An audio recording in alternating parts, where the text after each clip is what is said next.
What's good, everybody? It's Big Game James, man. We back in these streets. Just want to make a quick video today. Some stuff was on my brain right quick. And Trey Lance. And I want to talk about what I like about the offseason for the Cowboys and what I didn't like about the offseason for the Cowboys. This is straight off the top of the dome. Didn't think it just came in my head right now, so I'm going to do that right now. Shout out to everybody out there. But it just was reported today Trey Lance is going to get a ton of reps. I told y'all that. Told y'all that last month when I had that Dak Prescott video about, his interview about the signing and things of that nature. I said they're going to play the hell out of Trey Lance. OTAs, minicamp, training camp, preseason, because they need to see what they got in him. You should have did it last year. Like I said, you had about 4 or 5 blowout wins. You already knew what you had in Cooper Rush. He wasn't going to show you nothing new, right? You know what Cooper Rush is. You know what Cooper Rush is. So why wouldn't you jump out there?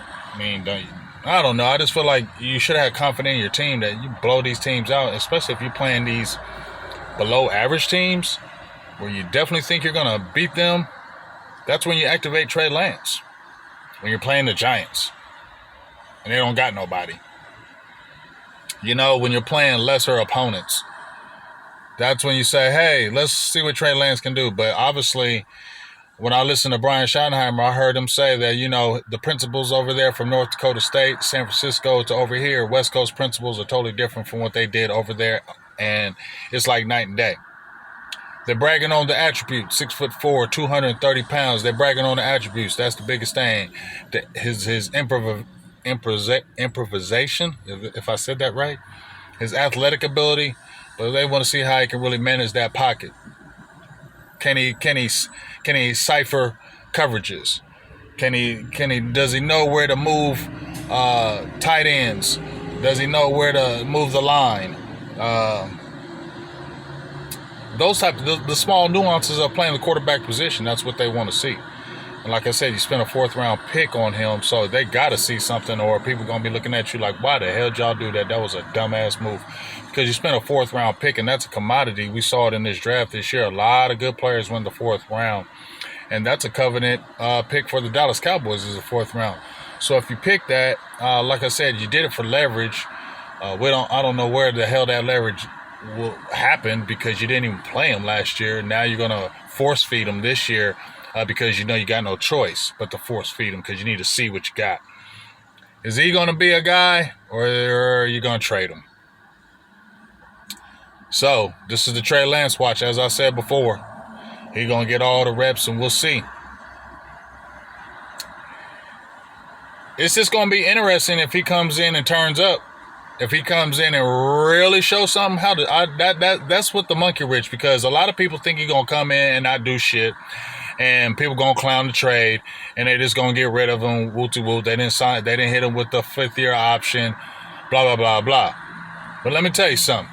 If Trey Lance comes in here and turns up, looks good. In training camp, minicamp, and then goes in preseason, looks good. Boy, it's going to be some funny times in Dallas. It's going to be some fun times. And if Dallas hasn't signed Dak Prescott yet and Trey Lance shows you, oh, okay,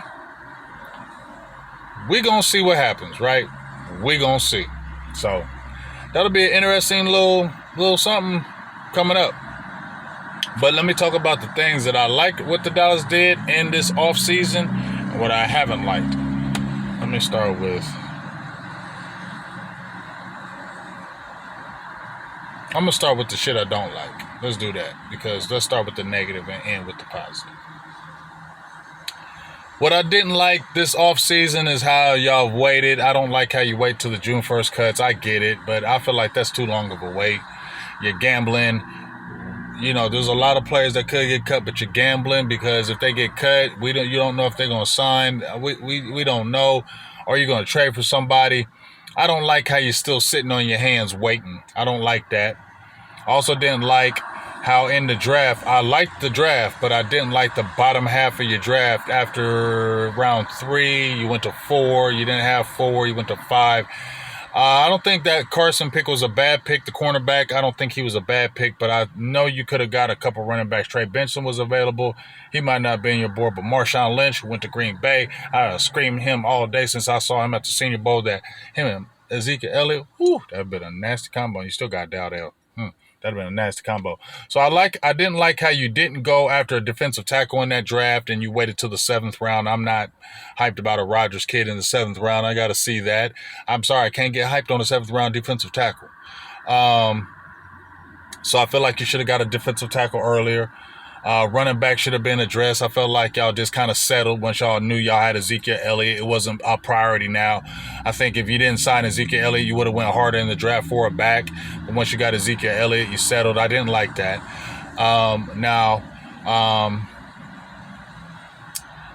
Receiver, you still need to address the receiver position. You didn't. You got Ryan Flournoy. Small school, fast, all good, great athletic attributes, but you played in small school. CeeDee Lamb is really the guy. If he gets hurt, who is there? Your receiving room looks very, very average after CeeDee Lamb. So didn't like how you didn't address that either. Running back, receiver, defensive tackle. What else I didn't like in offseason? This whole Dak scenario thing, I just don't like it. It's just nasty. It's ugly. I'm tired of it. I'm over it. I don't want to hear it no more. I'm just over this Dak thing, period. And I just feel like y'all playing. Y'all haven't signed CD. I don't like that. Y'all always want to wait till the market because y'all said you got to let other teams' leaves drop before y'all do anything. Like I said, y'all sit on your hands because you so scared to death. You're just scary. I don't like how you're scary. Don't like how you let go of Jonathan Hankins. You know, free agency, usually y'all at least tap something in by March, and all you really went and got Kendricks, really nothing else. So I didn't like that. You didn't have to be crazy active, didn't have to sign these great players, but there were some guys that could have been had for a cheap deal, even in the first wave. You could have had somebody. And there were some guys out there that were very affordable that could have been, but since y'all ain't got no money because y'all keep playing games, those guys go by. And then you're put in a position where you're trying to tell us, oh, well, we're going to wait. You ain't got no choice to wait. You ain't got no money because you didn't sign people. So I don't want to hear that foo-foo stuff from them. All right, so I don't like that. And I just want to tell you I don't like Stephen Jones, so I just want to just throw that in there. I don't like Stephen Jones. What else? I don't like Mike Zimmer's age, but I like Mike Zimmer, so I'll come back to talking. I don't like his age. I don't like getting the old people. And I hope you don't get old-ass Bill Belichick either. I think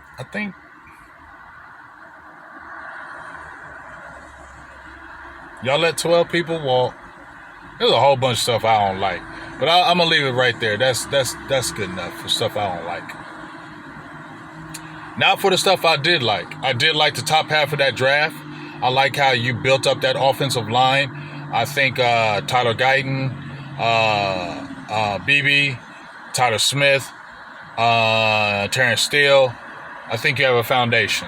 I definitely feel like you have the trenches now. I definitely feel like you have the trenches. So I love the first 4 picks of the draft. Definitely, I love those picks.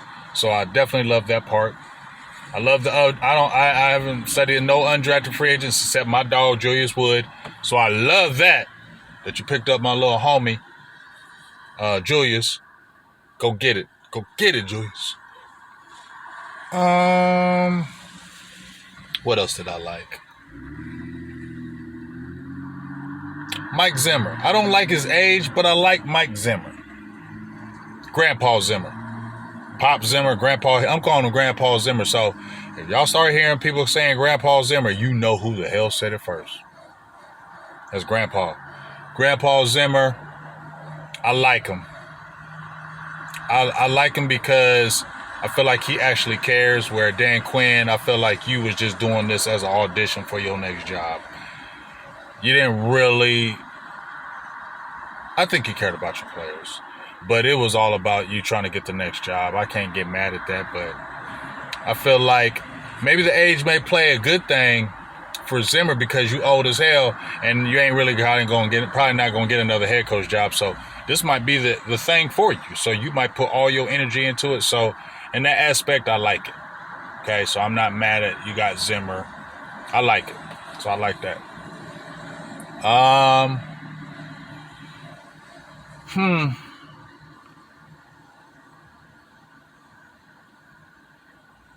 Trying to think. What else did I like?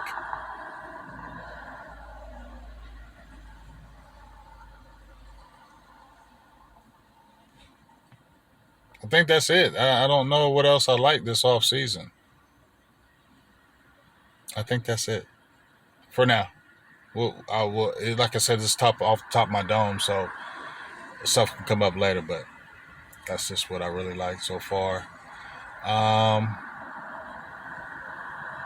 And let's go Mavs. I don't know about tonight. I'm gonna keep real. I don't know about these Mavs. I don't know what's gonna happen. Let's get it. It's gonna be tough. I told you, I'll make it short and sweet. Kyrie, you gotta beat Cleveland Kyrie. You gotta beat that Cleveland Kyrie that won that championship back in 2016. You gotta turn back the hands of time, and you need to average 30 points a game. These last 3 games, you need to average 30. You need to be that dog. You need to take control. We know it's Luka's damn team, but Luka, you need to take a back seat to Kyrie these last 3 games. And Kyrie, you need to take a step up, or y'all going home. Okay? I think that's it. Oh, check out Burgers and Blitzes tonight. Mike hit me up and said, we got to do Burgers and Blitzes tonight. So it's going down. A lot of stuff to talk about. We were one of the first people to talk about Mozzie's Way, just to let you know. So I know we're going to talk about that today. So make sure you're in deep. No, did he? Make sure you're in there tonight, 7:30. Tonight, 7:30. Big Game James, I'm out. Peace.